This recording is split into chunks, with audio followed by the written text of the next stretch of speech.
Hello student, मैं राजकुमार आप सभी का स्वागत करता हूं अपने परिवार पीवीआर स्टडी में। कैसे हैं आप सभी?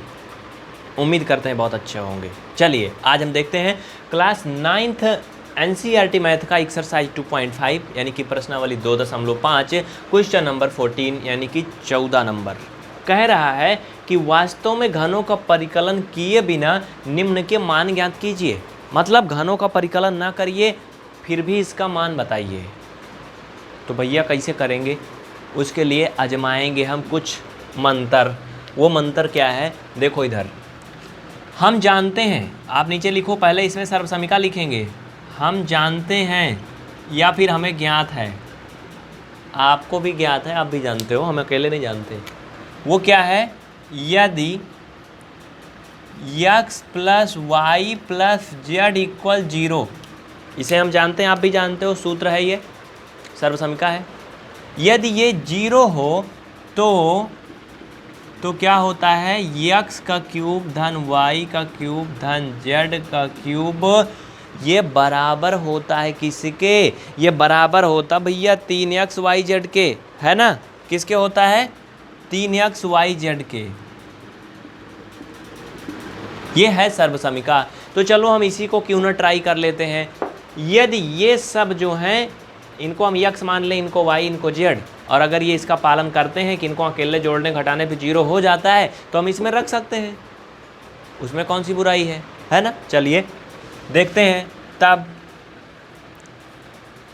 x की जगह पर रखो -12, धन y की जगह पर रख दो 7 और z की जगह पर रख दो 5।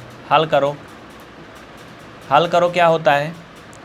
बराबर 0 कर लो। चलो ये देखो घटेगा तो -5 हो जाएगा, प्लस का 5 बराबर 0, फाइनल में आएगा यार 0 बराबर 0। यानी ये फलन इसका कर रहा है, 0 के बराबर हो रहा है। तब फिर हम कर क्या सकते हैं? तो लिख दो यहाँ पर जो भी है वैसे लिख दो। -12 का क्यूब धन ये 7 का क्यूब धन 5 का क्यूब इक्वल 3 × x की जगह पर -12 और -12 × y की जगह पर 7 × 5। फाइनल में इसका मल्टीपल कर लो पूरा, देखो 1269 लगभग आएगा। कर लो। कैसे? अरे यार 12 × 36 हो जाएगा, 36 का 35 में गुणा कर लो, 36 का 35 में गुणा कर लो। एक इसमें माइनस का चिन्ह लगा है ना, ये माइनस है ना, तो इसलिए फाइनल आंसर माइनस आएगा, 1269 आएगा लगभग। आंसर हो गया। ये छाप लो जल्दी से, ठीक है? ये कितना आसान था ना, बहुत ही आसान है। लेकिन अगर आपको ये सूत्र नहीं याद था जो मैंने रेड कलर में लिखा है तो फिर गड़बड़ था, ठीक है? पूरा जो मैंने लिखा है वो पूरा सूत्र है, बताया था ना। लिख लो, चलो आगे बढ़ें। तो जिनके आयतन नीचे दिए गए हैं, विमाओं के लिए संभव व्यंजक लिखिए। Class 9th NCERT math exercise 2.5 question number 16। देखो आयतन दिया गया है। हम सभी जानते हैं कि आयतन क्या होता है। घनाभ की अगर बात करें, घर और घनाभ में, तो आयतन का सूत्र लंबाई गुणे चौड़ाई गुणे ऊंचाई होता है ना, जानते हो ना? तो देखो सबसे पहले इसके हम लोग करेंगे गुणनखंड। नीचे लिखो दिए गए व्यंजक के गुणनखंड करने पर, तो इसमें देखो हम एक कॉमन ले सकते हैं 3x, तो बचेगा x - 4, यही बचेगा ना। उसके बाद अगर इसमें देखो तो आपको एक चीज़ मिल रहा होगा, वो क्या है? क्वेश्चन नंबर, हाँ ठीक है, वो क्या है कि इसमें 3 व्यंजक आपको अलग अलग दिख रहे होंगे, है ना? 3 व्यंजक अलग अलग दिख रहे हैं ना। हम जानते हैं, यहाँ पर नीचे लिखो बराबर इसको भी उतार लो। अब 3x² - 12x बराबर, देखो 3 और इसको x और इसको अगर हम x - 4 लिखें तो इसमें कोई फ़र्क नहीं पड़ेगा। ये 4 दूसरी तरह का बना लो, ये वाला, इसमें कोई फ़र्क नहीं पड़ेगा। सब गुणा करोगे तो फिर यही आ जाएगा, लास्ट में ही आ जाएगा, है ना? अब नीचे लिखो हम जानते हैं कि आयतन का क्या पूछा था और आगे घनाभ दिया है ना उसमें। हाँ, आयतन का क्षेत्रफल निकालना था, घन निकालना था, क्या निकालना था? पहले ये देखो, आयतन निकालना था। हम जानते हैं कि घनाभ का आयतन बराबर घनाभ का आयतन बराबर लंबाई गुणा चौड़ाई गुणा ऊंचाई। ठीक, हम जानते हैं घनाभ का आयतन बराबर लंबाई गुणा चौड़ाई गुणा ऊंचाई, ये आप जानते हैं। अतः दिए गए व्यंजक की लंबाई चौड़ाई व ऊंचाई, अतः दिए गए व्यंजक की लंबाई चौड़ाई व ऊंचाई क्रमशः 3, x, -4 है। समझ में आया ना? नहीं समझ में आया एक बार फिर से सुन लो। यहाँ तक गुणनखंड करने के बाद नीचे लिखना, हम जानते हैं कि घनाभ का आयतन बराबर लंबाई गुणे चौड़ाई गुणे ऊंचाई होता है, इसे आप जानते हैं। अतः दिए गए घनाभ का लंबाई चौड़ाई व ऊंचाई क्रमशः 3, x, है। बस हो गया, कहानी पूरा हो गई। तो साथियों ये चैप्टर यहीं पर ख़त्म हो चुका है। अब इसके बाद अगला चैप्टर चलेगा तीसरा, आप उसके लिए इंतजार करिएगा। आपसे विनम्र निवेदन है कि अगर आप इस वीडियो को डेमो के रूप में यूट्यूब पर देखा तो दोस्तों में ज़रूर शेयर करें। अगर आपने इसे ऐप में लिया है तो भैया क्लास को रेगुलर देखिए, एक बढ़िया से नोट्स बनाइए और ईमानदारी से हर दिन 4-6 घंटे पढ़िए, क्योंकि अगर आपने ऐप में क्लास लिया तो आपको अनलिमिटेड वॉचिंग मिलती होगी। आप चाहें तो 0 लेवल मैथ हर दिन 10 घंटे भी देख सकते हैं, 5 घंटे देखें, 4 घंटे देखें, जितना चाहें उतना देखें, एक तरफ से आपको सब मिल जाता है। तो मिलते हैं फिर नेक्स्ट वीडियो में। जय हिंद। अगर आपने PVR स्टडी का ऐप नहीं डाउनलोड किया तो प्ले स्टोर से डाउनलोड कर लीजिएगा। इजी सवाल है, कह रहा है नीचे दिए गए आयतों, आयत मतलब होता है रेक्टेंगल, जिनमें उनके क्षेत्रफल दिए गए हैं, क्षेत्रफल का मतलब एरिया दिया गया है, में से प्रत्येक की लंबाई और चौड़ाई के लिए संभव व्यंजक लिखिए।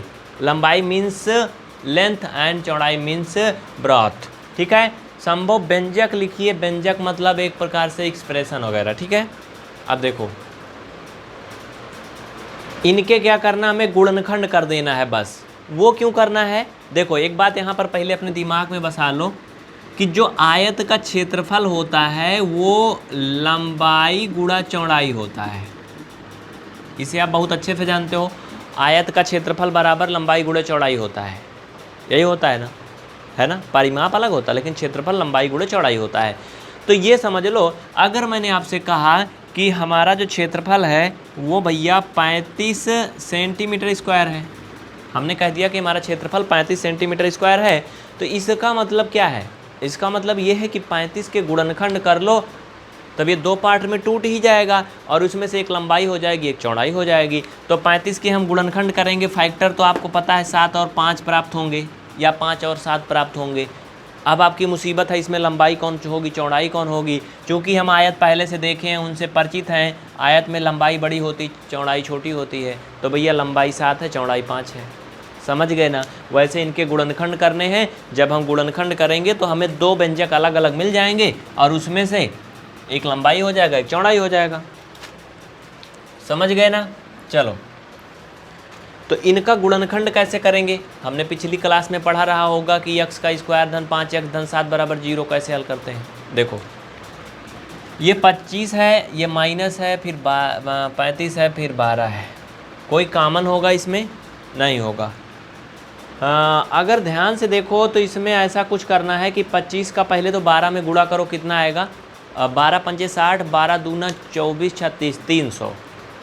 यानी गुणा करने पर 300 आए, जोड़ने पर 35 आए। जल्दी से कोई बताए गुणनखंड करके क्या आएगा, जल्दी करिए। गुणा करने पर क्या आए, 300 आए और जोड़ने पर 35 आए। कोई 2 गिनती बताओ। जैसे गुणा करने पर 5 और 7, 7 5 35 आ रहा है गुणा करने पर ना, लेकिन 7 और 5 को जब जोड़ रहे हैं तो 7 और 5 को गुणा करने 35 आ रहा है ना, लेकिन यहाँ पर 7 और 5 को जोड़ने पर 35 आना चाहिए और गुणा करने पर कुछ और आना चाहिए, 300। ठीक, एक प्रकार ऐसे समझ लो, इसको ऐसे समझते हैं, 300 पहले कैसे आएगा, 25 का इसमें गुणा करते हैं तो ये क्या आएगा भाई साहब, ये 300 आएगा।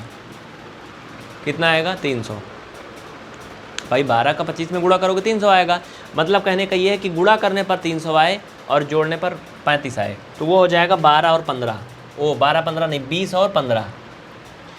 हाँ, 20 और 15 को आप लोग देख लो जोड़ के, 20 में 15 जोड़ोगे तो 35 आएगा, 20 15 का गुणा करोगे तो 300 आएगा। ये हो जाएगा कितना 20 60 में ही कर देता हूँ धन 15 इंटू ए धन 12। कितना क्लियर ना। एक लाइन में और बढ़ा रहा हूँ आप लोग की वजह से। 25 ए स्क्वायर माइनस कोष्ठक पहले जो लगा उसके पहले माइनस है, अंदर के चिन्ह बदल जाते हैं। तो 20 का ए में गुणा करोगे तो 20 ए, फिर माइनस ये 15 ए और धन ये 12। इसमें दोनों में कॉमन ले लो, उसमें भी कॉमन ले लो।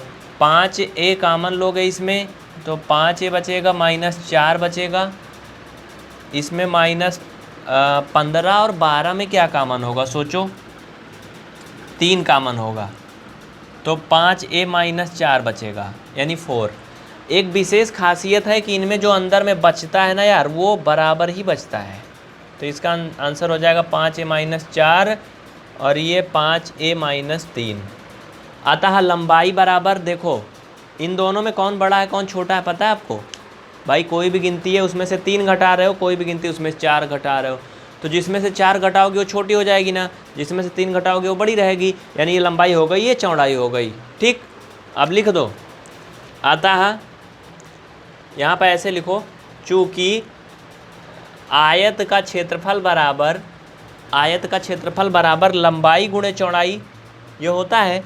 ठीक है, तो बराबर क्या करोगे, लिख दो, इन दोनों का गुणा कर लो, 5 ए माइनस 4 और 5 ए माइनस 3।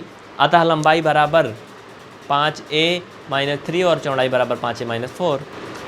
देखो मैं एक बार और बोल के भी करवा दे रहा हूँ। देखो ऐसे करोगे, नीचे लिखोगे। इतना करने के बाद